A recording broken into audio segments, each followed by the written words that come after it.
Live. This meeting's being live streamed to the internet. I'm Zach Storms. I'm here hosting the inaugural Startup TNT Entrepreneur Education Series, and our very first guests are Mark Anderson and Jeremy Deeks from CBRE, here to talk about commercial leasing.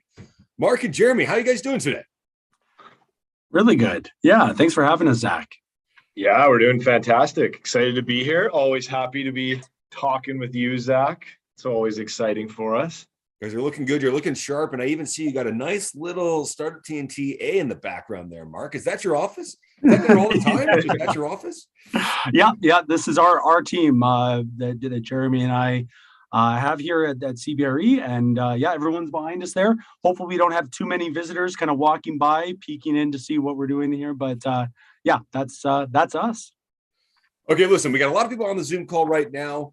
I'm gonna moderate the conversation today, but we do encourage people that are on the call, jump in with questions. This is a conversation about leasing. It's about commercial office space, the state of commercial office space.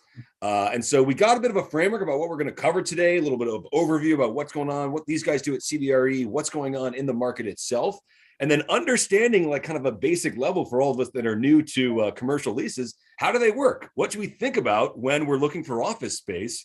And I think a lot of us have common misconceptions about how long a lease is, when is appropriate to get to work with a broker, how to go about the process. Mark and Jeremy here from CBRE, they've been doing this for years. They've been close friends at TNT since we started, and I'm really happy to kick things off. You guys ready to go? We're ready. Let's rock. All right, guys, let's start with a little bit of what do you guys do at CBRE? Quick high level introduction here, Mark and Jeremy. Yeah, I'll keep it pretty brief. So I've obviously, CBRE, the company itself, we'll keep it brief, but they are CBRE. We're the largest commercial real estate brokerage in the world. And what that means doesn't mean a lot to to people locally, but what it means is that, we have offices all over the world. And what that helps us with is that, it helps Mark and I connect with other markets, other people in other markets, and bring best practices to Edmonton. And we're talking every level of commercial real estate, from startups to burgeoning tech companies, anything that we can get. We talk to people in San Francisco, we talk to people in Toronto, Vancouver. What are they doing? What is WeWork doing in those markets? What is other people doing in those markets? So I think that's a big thing that CBRE brings to the table. And from our perspective, Mark and I have really specialized in the whole tech community. It's something we're really passionate about. We've worked with all different levels, from companies looking for one employee to looking at Work Nicer, or looking at 35,000 feet downtown. Every level we possibly can, and that's kind of one of our passions, is to help entrepreneurs and make sure we can give the right advice at any level of real estate where they are. So that's kind of a brief introduction as to what we do. Yeah. So helping companies find commercial office space, and you're well connected to the local, or I guess the regional cities here in Alberta or across Canada, but you're also connected to cities across North America. So you're on top of trends, best practices going on in the real estate market. Yeah, we have personal relationships in each of those markets too. whether it's, again, we have people from Saskatoon to Winnipeg to Vancouver, Toronto, again, Florida, everywhere. So it's nice that we can make a phone call and kind of find out, hey, what are you guys doing differently for groups that are coming out of these accelerators and things like that. So that's what's kind of nice for us to draw on. And what, just in terms of the clientele that you can help, do you also work with companies that either need laboratory space or warehouse space, not just purely office space? Absolutely. Yeah. So we do. We try to be kind of a one-stop shop for everybody. So if you've got a real estate requirement, something that requires you to have 4 walls and a ceiling, or maybe more, then the hope is, give us a call. If we can help you, if we possess the tools and the specialization and the experience in exactly what you're looking for, we're going to help you do that. But you can see our team just behind us right here. What you can't see is the industrial team, the investment team, the retail team. So we really do have silos of specialists to kind of help in all areas of commercial real estate. Okay, that's a great overview. Do you guys want to talk about what does the real estate market look like right now in Edmonton? and maybe across Western Canada? Yeah, absolutely. So, I mean, and I will try to kind of paint this with a bit of a broad brush, understanding that we've got some different viewers from Saskatchewan and Calgary here as well. But really, the office market in particular in Western Canada has been very severely impacted by a softening energy sector. The energy sector, we all know, boom and bust. Has really buoyed our market over the last many years. It created a very frothy environment that was really, really difficult for other companies to really compete with, because when oil was always sitting, some at times well over $100 a barrel, it was really difficult for other companies to kind of get their elbows out and find office space, because it's just the other industries this other industry was just so lucrative, they could just suck all of the air out of the room. So now that we've seen that softening in the energy sector, that put a ton of space back onto the market. So that was kind of factor number one, and that's kind of everywhere from Saskatchewan and obviously Alberta, very hard hit by that one factor. The next is COVID. Everybody knows what's been going on with COVID. The future of workplace and are people going to be working from home? Are they going to be working in the office as much? This is something that Jeremy and I and our whole team, we talk about daily and have been talking about daily for the last several years. Companies are contracting, especially large companies that have the capacity and the efficiencies to be able to kind of structure a work from home environment for a lot of their employees. They're doing that, and that's manifesting itself in an overall reduction in leased square footage. So that's putting more vacancy onto the market. Then the last factor that I'll mention, and it is Edmonton specific because this is our expertise, is that in Edmonton's downtown in particular, we had 3 new office towers built several years ago. That's Enbridge Center, the Edmonton Tower, and Stantec Tower, the 3 most notable and newest. And that added 1.7 million square feet of office space into our market. 1.7 million square feet. Well, year over year, Edmonton's average absorption, the rate at which we can consume space because of just organic growth amongst our companies here in Edmonton, is 150,000 square feet. So 1.7, 150, you don't need a calculator. It's just over 10 years worth of supply was built in a very short amount of time. So those are kind of the 3 big factors that have buoyed vacancy to a point where now vacancy in the office sector is hovering around 20% here in Edmonton, 30 in Calgary, same kind of story out in Saskatchewan. And that is really exciting for everybody on this call, because if you're a startup, if you're looking for office space, you no longer have to go compete with Enbridge to try to get a lease, because there's a good chance Enbridge doesn't want more space. And now there's some air in the room. Now you can put in an offer. And landlords have also learned a bit of a lesson.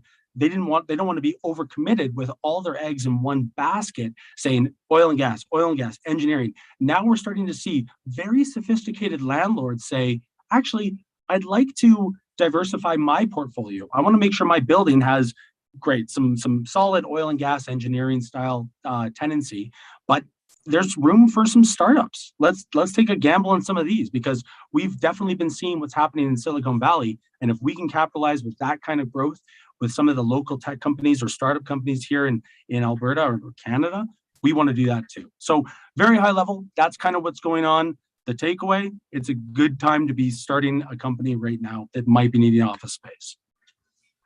Is this translating into lower rents, Mark? Really good question. And so it's on a market to market basis, sometimes building to building basis. Rates, because in Edmonton, we're a little bit more stable. We're not as linked in lockstep with the energy sector as like a Calgary is. Because we're a little bit more decoupled, we didn't have quite the same kind of shock and awe when it came to our vacancy rate.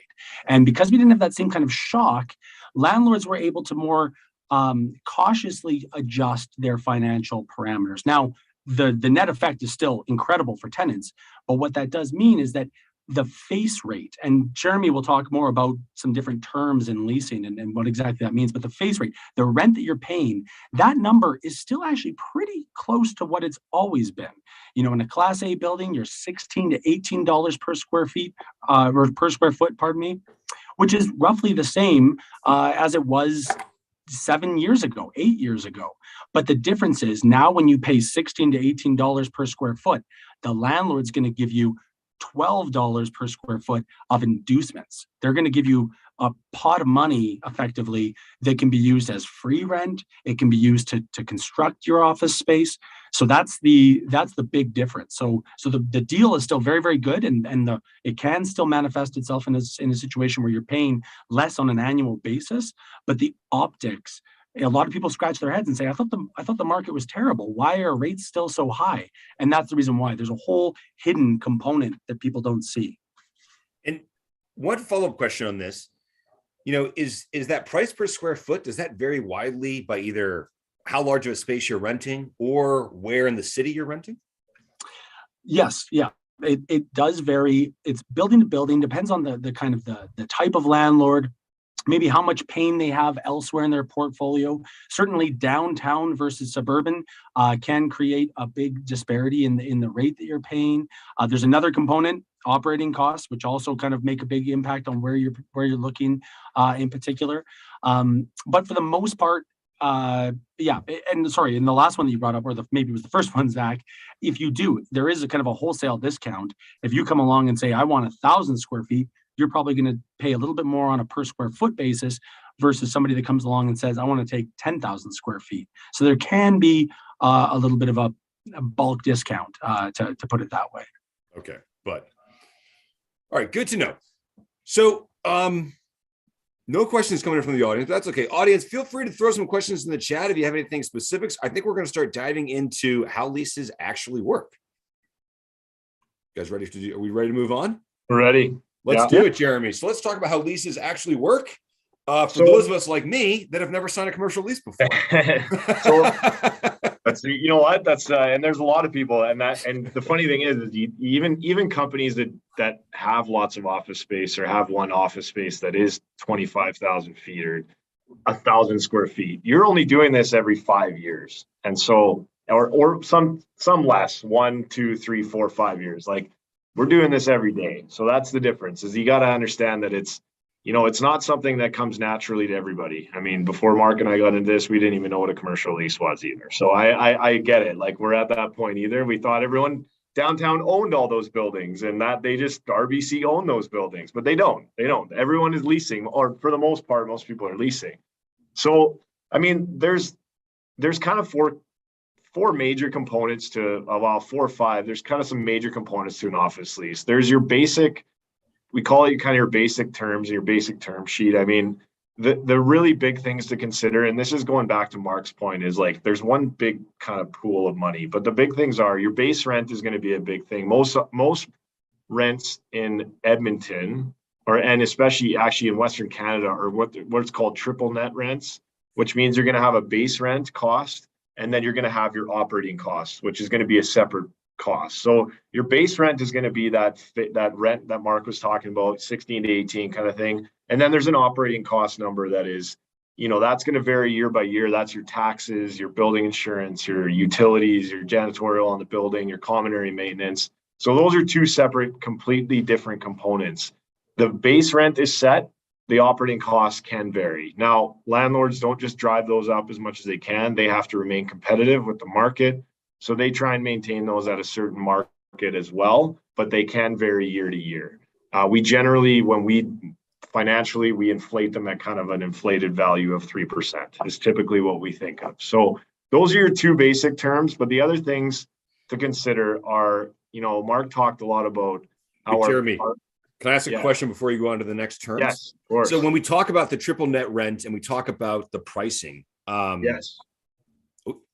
Is that per month or per year? That's per year. That's per year basis. Good question, Zach. Good question, You Zach. caught us. You caught us. We forgot. There's jargon. Yeah. Yeah. That's a per year basis. Yeah. And it's almost always calculated on a per year, and then it gets divided per month after that. And so in a place like Edmonton, we're talking $16 to $18 is kind of typical for downtown office space. And then what would those operating costs be that you would, downtown, they're a little higher. They're kind of in the I'd say 17 to 20 is kind of where you're looking at per square foot per year. I'll make sure to clarify that. And the reason for that is generally speaking, your taxes are higher downtown. And then you're obviously your buildings are a bit bigger. When you go to the suburban areas, your operating costs are a little bit lower. You're kind of running in the, what do you think, Mark, 12 to 16 range, in that range, depending on the building. So base rents are probably pretty similar between the two. It's your operating costs are going to be a little bit lower in suburban buildings. Okay. But and so yeah, go ahead, Zach. Well, so that like 17 to 20, does that include the operating costs, or is that the all in? No, your all in is going to be your base rent plus your operating costs. So it's going to be kind of, we'll call it 16 to 18 plus your 17 to 20. So you're kind of in that 33 to 35 gross rent, we'll call it. Oh, I see. Okay. So the operating costs are actually equal to or greater than the base rent. Okay. Yeah. This is important consideration. Now, keep in mind that these are very like generic, like this could vary. Like there's some landlords that are 10 to 12 bucks net rent or like this is very generic numbers we're talking. And these are typically in A-class buildings downtown, A-class buildings in suburban, but the market varies greatly. But I want to couple that, because I want to tag into that, is because the important piece here to consider is, yes, our net rents are an operating costs, and you go, holy crap, $35 gross rents. Like that's really high. That seems way higher than I should be paying. But the other factor in a commercial lease is that, especially if you're going to sign on for a longer term, is that you have what's called your inducements. So we talk about your tenant improvement allowance, which is a kind of a pot of money to build out your space. Or if you don't need to build out the space, you can actually use that towards free rent. So there's free rent and tenant inducements and tenant improvement allowance. So why that's important is because what Mark talked about earlier is that a lot of these landlords say $16 to $18, but really what they mean is that we're going to give you $16 to $18, but we're going to give you a bunch of money to either put towards free rent or to put into your space to build out brand new space. So those are important when looking at a lease, is that it's not just your rent and operating cost number. We want to look at everything from a total occupancy cost number. That's an important piece to think of, because your occupancy cost is going to factor in how much you're using of that free rent, how much is going to go towards in construction. Like there's a lot more that goes into it, so that brings that rent down. Your occupancy costs, you're talking about basically the cost to occupy the building on exactly. So that's factoring in all of those things. That's factoring in rent, operating costs, tenant inducements, and everything, and your free rent, everything there, so that you know that here's what my total cost is going to be over the term, and here's how much I'm actually paying. That's the important piece. So just make sure we all understand how a tenant inducement might work. Would that be like, we're going to give you, you're going to pay $20 a month, but we're going to also just waive that for the first year, so you can basically put that $20 a month towards improvements, something like that? Sometimes it's like 3 years of your term that you get free rent for. There's certain buildings downtown that you can get, 36 months of free rent in your term if you sign a 5-year lease, and that's your basic rent. So yes, that's exactly what it is, Zach. If they say, we're going to give you free rent, you're still covering the operating costs typically, but it's a way for the landlord to keep their rental rates high, but also allows your tenant to make sure that they're financially be able to sustain the property. Okay. And they would that come with strings? Like you must invest all of that money into improving the building, or is it just? No, those are again, two different areas. Sometimes it's just free rent, and sometimes there's a tenant improvement allowance. Whereas if your space is old and not very nice, then we can put in, you can put that into your space as well. Okay. So there's again, two ways to use it. You can kind of go both ways. If you don't need to use it towards your space, then you can use it towards your free rent. Okay. So Okay. This is okay. Let's get back on track. I'm just going to maybe raise one point that I want to make sure we discuss either now or in the future, which is, who is responsible for doing renovations and improving the building? This has always confused me. It seems like the tenants actually do a lot of work to improve their own buildings rather than the building owners. Tons. Yeah. I'll jump in and just answer a bit on this one, but the answer is it goes both ways. In a more normal or I'll say a more landlord friendly market, landlords push a lot of that responsibility onto the tenant. And they say, here's the space. Sometimes it's an improved office space. Sometimes it's what we call a raw office space. Raw office space is concrete floors, a ceiling's dropped in, and it's just wide open space. It looks almost like a warehouse, but it's obviously an office building. And then the tenant has to come in and do all of their own construction. And they usually have to take on that responsibility. They have to hire the contractor. They still have to do it within the kind of guidelines the landlord will give them. They'll have a base building engineer and things like that you have to still adhere to make sure it's done in a good and professional way. Because the office market, we've been in a tenant-friendly office market for so long, it's kind of easy to forget that's the way that it kind of normally would go, because now landlords are put in a position where they absolutely have to do this for most tenants. Tenants come along and they say, this is great, get a beautiful plan done up of a space, they select where their offices are going to go, where the kitchen's going to go, and then the tenant says, this looks perfect, except I don't want to have to deal with any of this headache. So we agree, we'll pay this amount of rent for this amount of time. This is when we want the space for. And, landlord, let me know when it's time to come pick up the keys, and I'll, take possession of my space once you've brought it to that point. So that's a lot more common now. We see a lot more of what we call landlord turnkey, or landlords doing that work. But select tenants will sometimes still opt to do it themselves.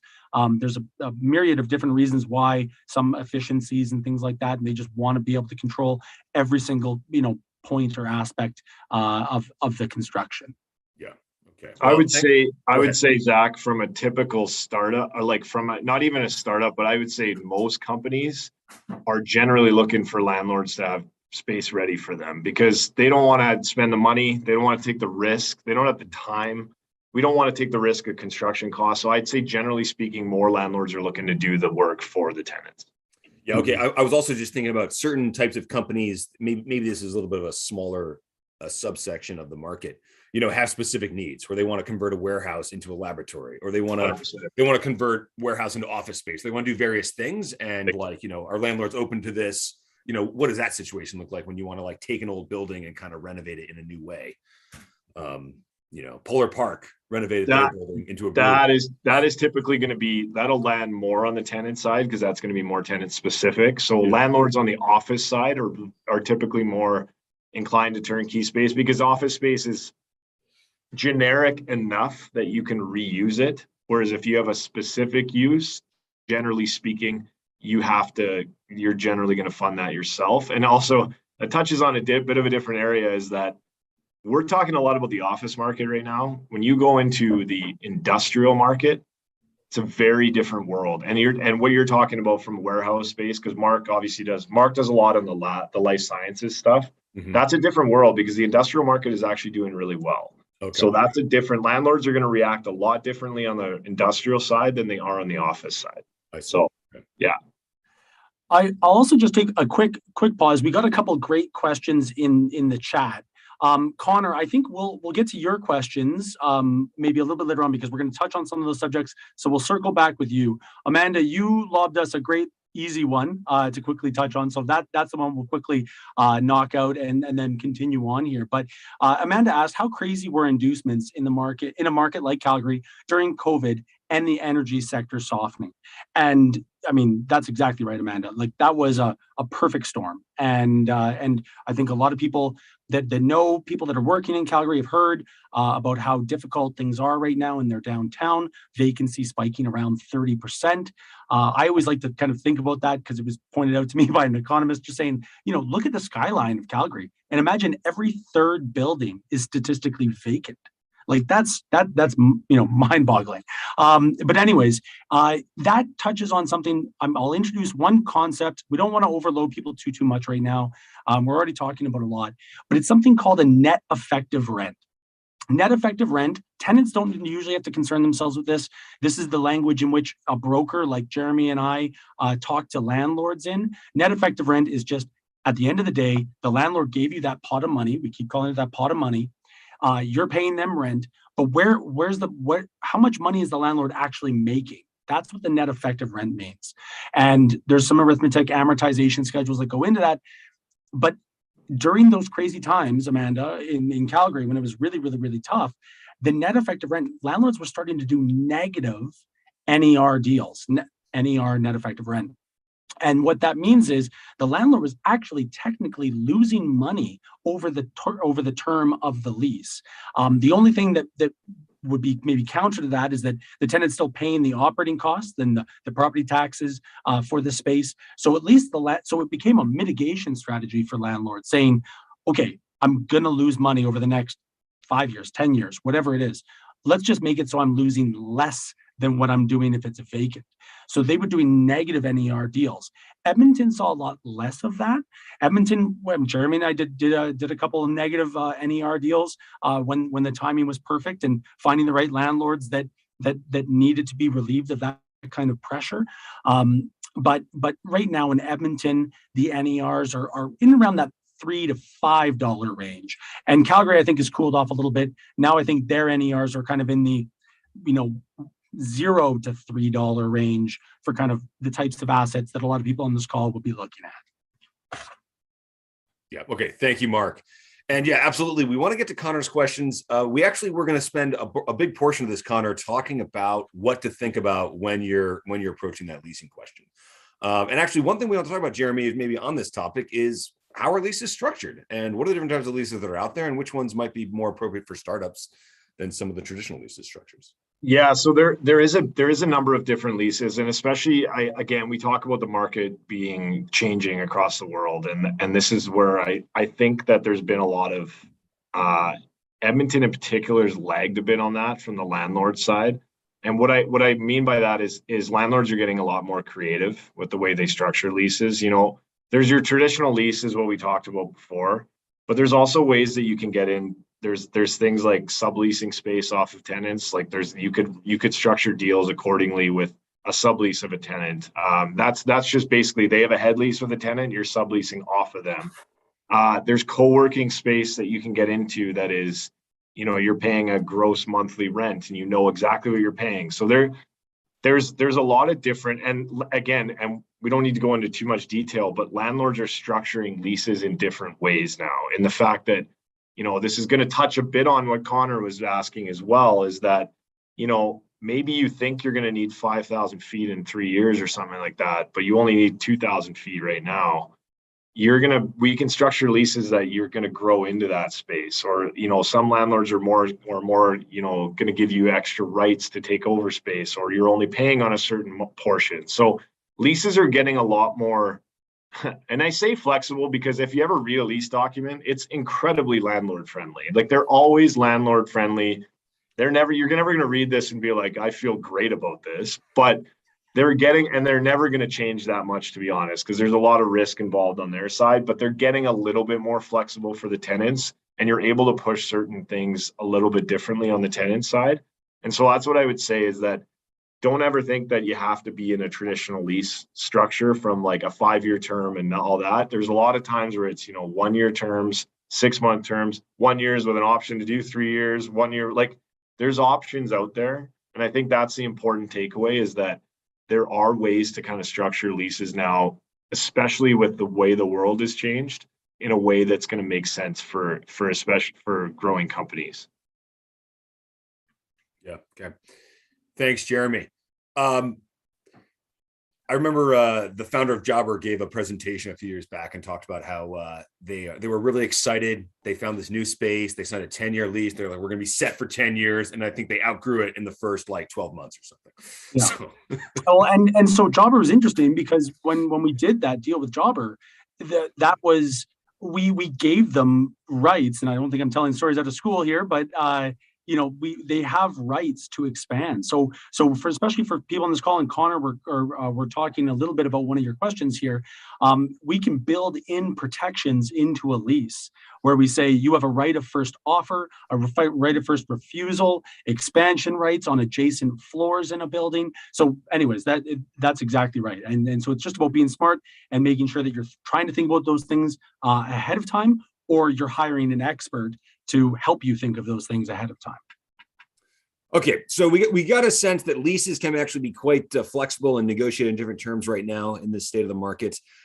Mark, let's go back to the process itself. What does a timeline look like? How's it kind of work? And then maybe we can start diving into some of these questions entrepreneurs need to ask themselves, when making a decision to get office space. Yeah.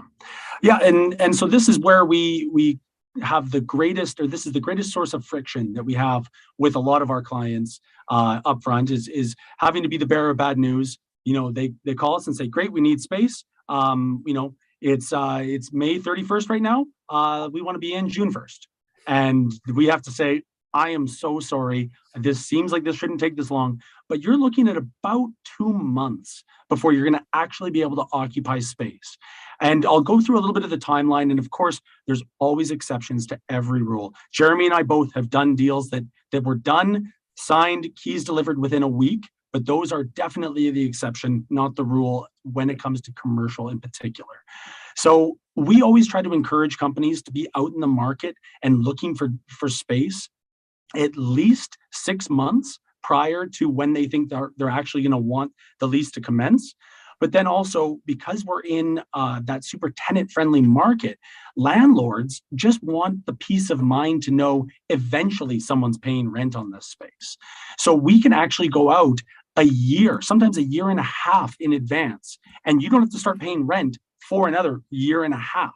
You can just secure the space, sometimes move in a little bit early and still not be paying any rent. But landlords are very, very comfortable saying, let's just make sure that this vacancy is off our books. So the timeline itself, one of the big things is actually putting together a survey and surveying office space. And if anybody on this call or anybody watching this video has seen this in the past or tried to look for space, you'll find out very quickly there is no MLS for office space. That's unfortunately kind of by design, and I won't get into the exact reasons for that, but there is no MLS. So you're stuck combing websites for landlords you've never heard of, different brokerages you've maybe heard of, and making sure that you kind of get an accurate picture of everything that's out there. Alternatively, obviously, a broker has access to all of that information because they've got systems in place to do that, and they do it day in, day out. But that's the very first step, surveying the space. And so we'll put together a survey for a client who's looking for 1,000 to 2,000 square feet of office space. There'll be 60 options on that list based on the geographic area they want to focus on. The next step is getting out and actually touring those spaces, actually walking around, feeling the space, seeing if you like the building in general. And that will usually take, another week or so. So the survey will take a week, touring will take a week. Then you'll shortlist your options, say, okay, these are the 3 buildings we like. Then you'll submit an offer to lease. So this is not the lease document Jeremy was talking about. This is just a simpler, sometimes, anywhere from 5 to 10 pages long. And this is the document that's going to outline the basic business terms, the rent, the inducements. So we can kind of get to a point where we agree on the way the deal should look. Once the offer goes back and forth, that needs to get negotiated between both parties, the tenant and the landlord. That's going to take anywhere from 1 to 3 weeks to go back and forth. Once you agree and the offer's agreed to, the offer will become conditional. Then that starts the due diligence period. And everybody that's a startup and is, the due diligence, that means what you think it means. And then it's the chance to really kind of take a peek at the landlord's lease document. The offer, 5 to 10 pages. The lease, 60 to 100 pages. They can be quite cumbersome documents. So this is your chance to really go through that. This is your chance during the conditional period, the due diligence period, to do your construction due diligence. If you're taking on that responsibility to build out the space, figure out what those rough costs are going to be to make sure that you can actually afford the space in the construction. All of that gets wrapped up. You waive your conditions. Then the lawyers take another week to draft the actual final lease. Then the final lease comes to you, has to be signed by both parties.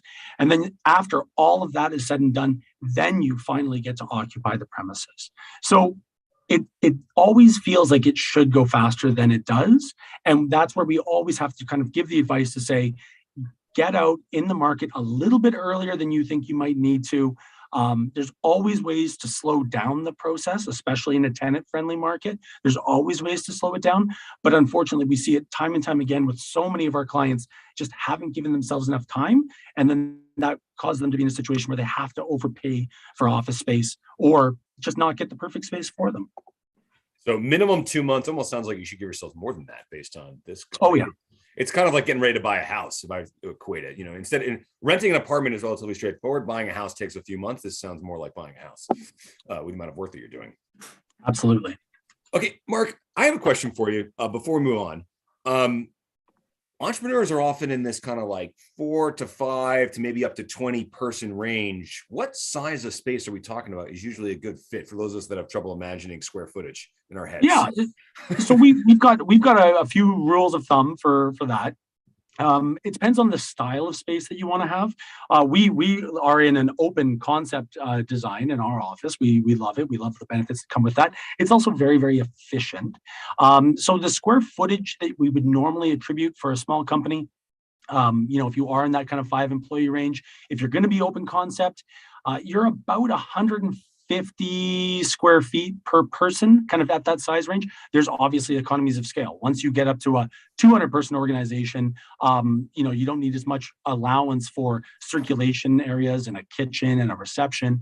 So that number can come down. And we've seen some engineering firms, be extremely efficient with the way they kind of cram people into their office spaces, at 100 or less than 100 square feet per person. If you wanted more of an office environment, enclosed offices, which are typically 10 feet by 12 or 15 feet long, then you would be about 250 square feet per person is the number that we would normally throw out there. But it's a building by building case. Not all buildings measure their square footage the same way, and so there's some nuance there. So whenever you have, especially a broker putting together a survey for you, they'll usually give some variance, and they'll use their experience and expertise to know, I know that the suites in this building feel larger or more efficient, so I can dial down that size range a little bit over here and maybe increase it in a different instance. Okay. Well, as you were talking, Mark, I just tried to do some quick math based on the numbers you guys have been throwing around. I might have used a relatively high number for the total cost, but I'm estimating a 10-person company needs to budget like $4,000 a month for rent. Does that sound about right? Or does that sound high? Now you're making us do math to that. That's on the face of it, that's correct. But the inducement, that's the big thing. Okay. All the time we get startups from Startup TNT that are saying, we need space, but guess what? We want cheap space because we're trying to keep our burn rate as low as possible. So then we know our marching orders. Let's go find you a space that's already developed. Let's find it. Maybe it's been very lightly used. Mm-hmm. And then let's go up and we'll tell the landlord, guess what? We don't want any construction allowance. We just want as much free rent as possible. So then that, $4,000 a month, we can get that down significantly. Jeremy used the example. We do a 5-year term where 3 of those 5 years is all free rent. You can see how that would drop. That sounds pretty good. That sounds pretty good. Considering that was about half the total cost back at the beginning of the call, what we learned. Okay. I think, Zach, to build on your point, I think one of the things, and I sense this just basically from Connor's question as well, is, the challenge with, again, especially growing companies, startup companies, is like, yeah, we can say it's 4,000 to 5,000, but how do I look into the future of like what I could be 10 now, but I could be 35 in 2 years. So there's that's a big factor when we're looking at a lot of this stuff is like, yeah, our cost, because we talk about 3 to 5 year terms. Well, 3 to 5 years in the in the tech world is a lifetime. You know what I mean? Like that feels like a lifetime. So that's why I think it's really important to point out, like, again, your numbers are pretty accurate, I would say, from that, generally speaking, but I would say there's a lot of ways to like make sure that you can structure it so when you grow into that space, like you can take half of it for now or grow into it, or there's just other ways. But I just want to point out that we know that is a major factor in that. I have no idea what size my company is going to be in about a year, and that's a big thing, and we need to structure leases accordingly.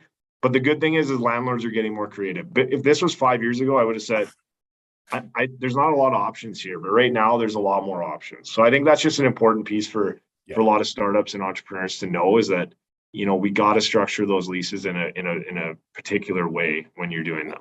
Well, let's take this question on that Connor posed. I think is perfect one for us as a group here, which is, you know, what are the questions we should be asking ourselves as entrepreneurs when we're looking for space, and then in turn, what questions should we be asking the landlords about the space to make sure the space is a good fit for us?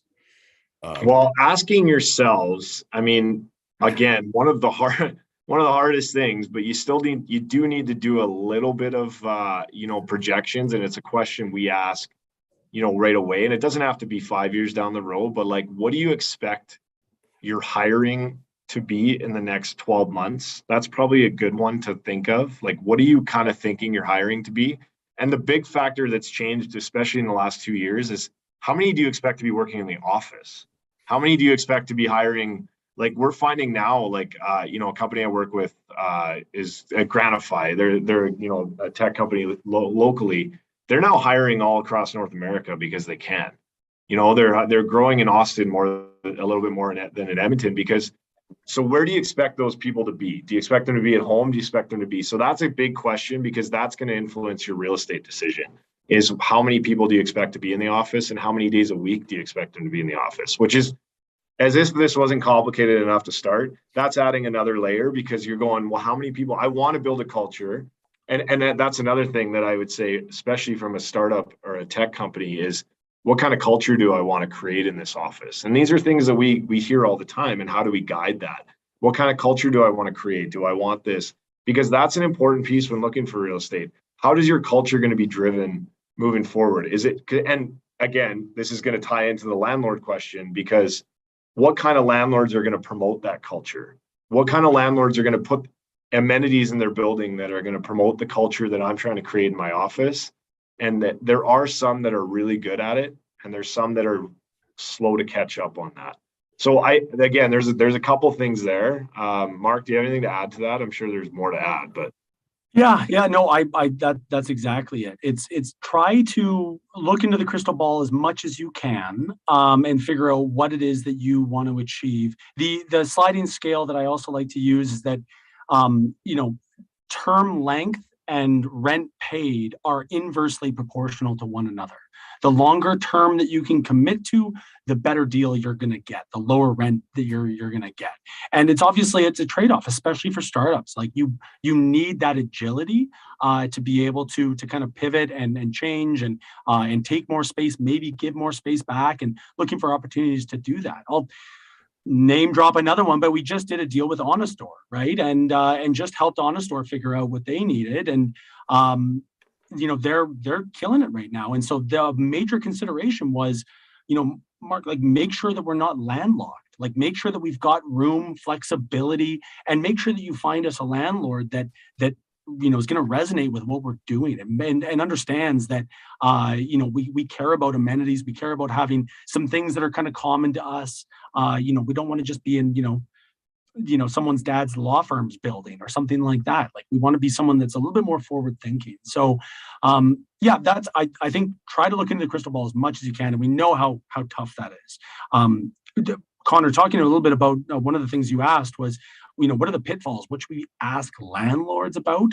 I think that you got to look under the hood as much as you can with a landlord. The problem with commercial is that the asymmetry in information between companies that need to lease space and landlords who it's their sole business to make money this way. The asymmetry of information, you know, can make this, you know, a really difficult process for a lot. I think scrutinizing things like the operating costs, I think, can be a useful kind of indication of overall building health and how it stacks up against the rest of the market. Operating costs, you know, it really is the landlord just running through what it costs to run the building to the tenants of the building. But the care that they put into, you know, making sure that they're not paying too much for utilities, or that their elevator maintenance isn't, you know, a recurring, you know, repair bill that has to get run through operating costs all the time. I think that's a pretty good thing to kind of really ask about, and just the overall efficiency of the building, the gross up factor. I told myself I wasn't going to get into gross up factors on this call, but yeah, asking them about the efficiency of the building, I think is pretty key, and then really making sure that you're going through that lease with a fine tooth comb. In terms of, and just to answer your other question, in terms of our landlords trying to sneak in things in negotiating, I wouldn't say most landlords are trying to be sneaky. There are some, but what they might do is a lot of them can take somewhat, and they're not trying to take advantage, but if a tenant comes to them directly, sometimes they do get, a little high on their rents. They come in a little higher than they probably should. So it's being aware of what is in the market. So when you talk about what's the negotiating stage, to be leery of, like, what are other buildings charging, and things like that. And I think, to go back to Mark's point, a landlord relationship is becoming more and more important. We talk about, is a good fit for you. Like, landlords now, there's such an array of different ones that, being as a startup, again, I go back to culture so much because it's so important. Is your landlord going to promote what you're trying to accomplish as a company? And I think that's becoming more and more important. That wasn't as important 5 years, because all they cared about is their bottom line. Now it's becoming more, and I'll prop them up a bit, but Aspen, like, you go to the Edison in Calgary and you go to the Ampersand in Calgary, like, they're trying to create experiences for their tenants.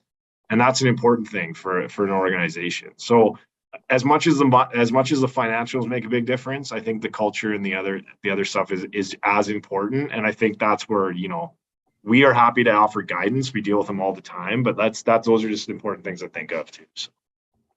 Guys, I thought that was an awesome summary. I actually really like what you guys have done, because it's practical stuff about, where's my company going in terms of new hires? How many people am I going to bring on? How many of those people are going to be at the office? And what type of culture in general am I trying to build for my company? And the space is so personal to your unique culture, and it has to jive with it. So, but it's funny though. It's not even the space anymore. It's like the location and the building and the amenities in the building and the amenities in the area. Like, these are things that weren't talked about 5 years. And it's just crazy how much it's changed, because you're not only, it's funny, the work from home thing, and I'm sorry to go into details on this, but the work from home thing is a big factor, because it's now a pull for your employees. You can't push them back to the office. You need to pull them. You need to create an experience for them. You need to get them back out on the great experience. Yeah. Right. Like, they're not coming in unless they get a great experience. And that's what I think is a big factor. And as much as we talk about all these terms and all this, like,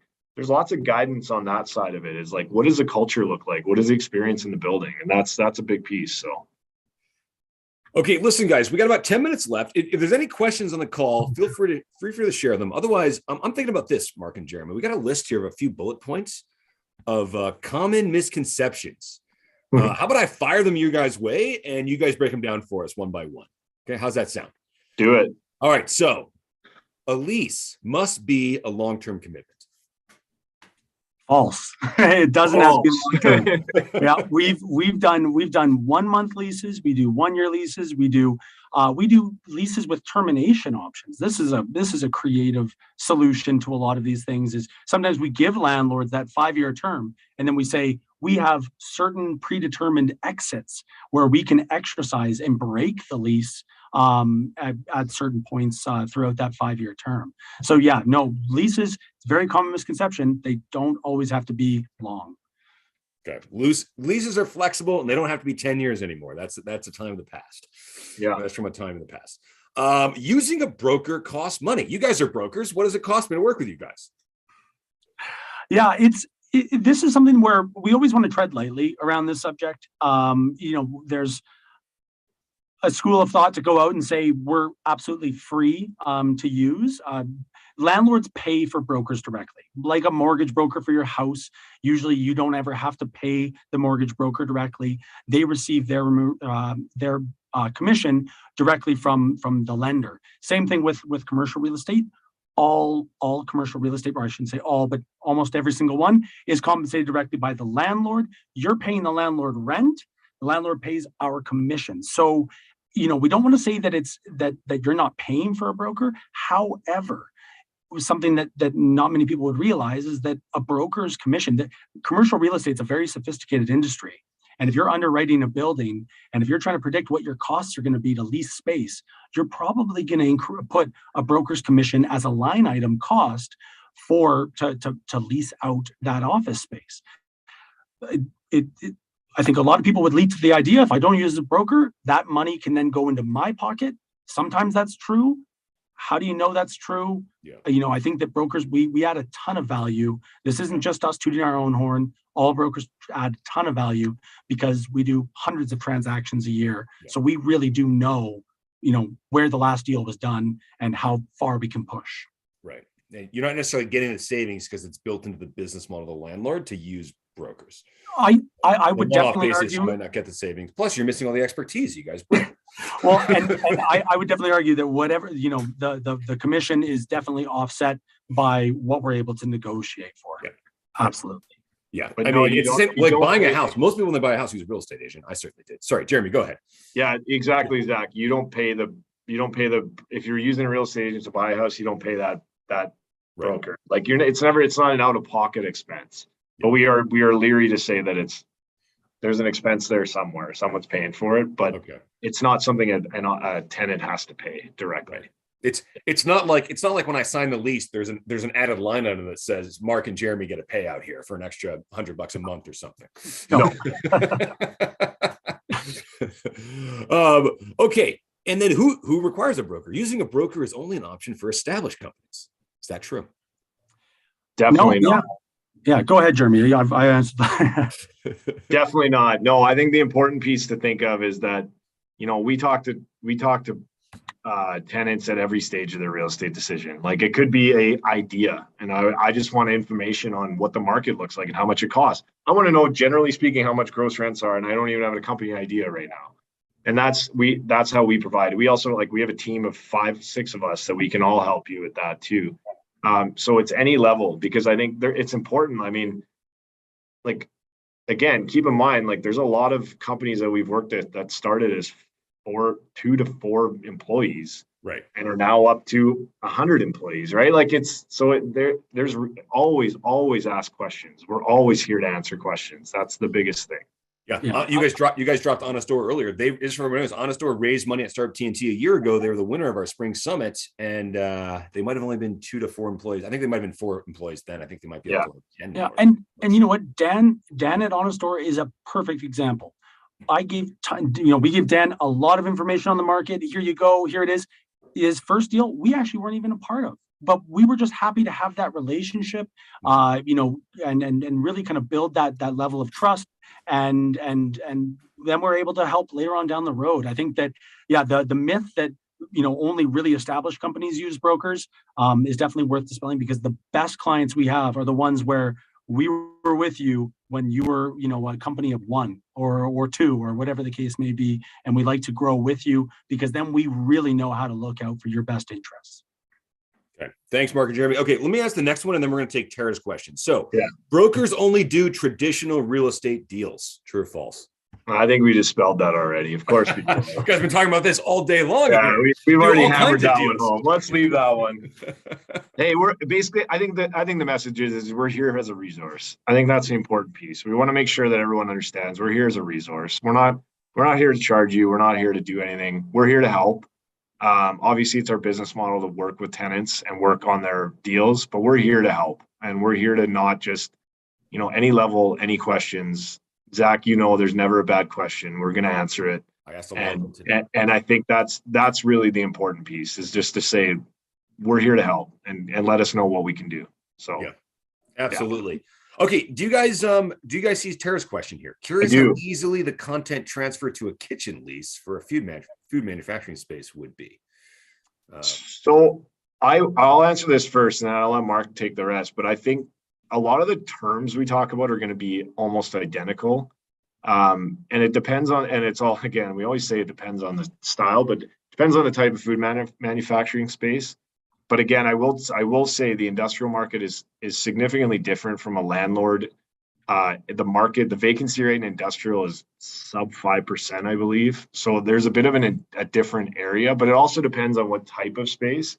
But the terms and things we talk about, I still think the culture fit, the fit is a big piece of that. But I do think it does change a little bit just from a market perspective. But that's generally speaking, that is a real estate deals are real estate deals. They look the same. Like a lease is a lease. They all look the same. They just have different terms. They have very different terms in them, but they're all a binding contract that you have to sign. So you need to like kind of look at in detail. Mark, anything to add on that? Yeah, it definitely, Tara, it matters kind of what type of food use. I mean, if you're talking about a kitchen or a restaurant, obviously that's something different. That's a retail lease, and that's always traditionally been very landlord friendly versus the office. If you're talking more of a kind of a commissary type kitchen or a prep space, then that changes a little bit, because now you're going to be looking for something maybe a bit more off the beaten path. Location isn't as important, but Jeremy's absolutely right. A lot of the terms, a lot of the stuff is still applicable. It's just the amounts might change. Office space it's a commodity. It's the only thing in our industry, commercial real estate, that can be treated as kind of a commodity, because if you're a company, you can be slotted on the 32nd floor of this tower just as easily as you can be on the 5th floor of a different one. And that actually gives tenants a lot of leverage when you have that kind of flexibility. Okay, guys, we're just about at time here. Some people are dropping off. I think you left it right before this question with a great thought for all of us, which is brokers are a resource to help you navigate this space. There's actually lots of options out there. The world is changing. And so any final thoughts to share with us? We got one more comment here from Gray, but any final thoughts to share this before we take off? I would just say, reach out anytime. We're always happy to talk about the market. It's never too early. We know that a big part of this is trying to establish when is the right time to maybe commit to office space. And you can't really make that decision until you know what is the true cost. There's a lot of our clients that we do a lot of work for free for. Just saying, here it is. Here's a quick pulse check on the market. Oh, that doesn't make sense right now. Okay, great. We'll talk in 6 months or a year or whatever it is.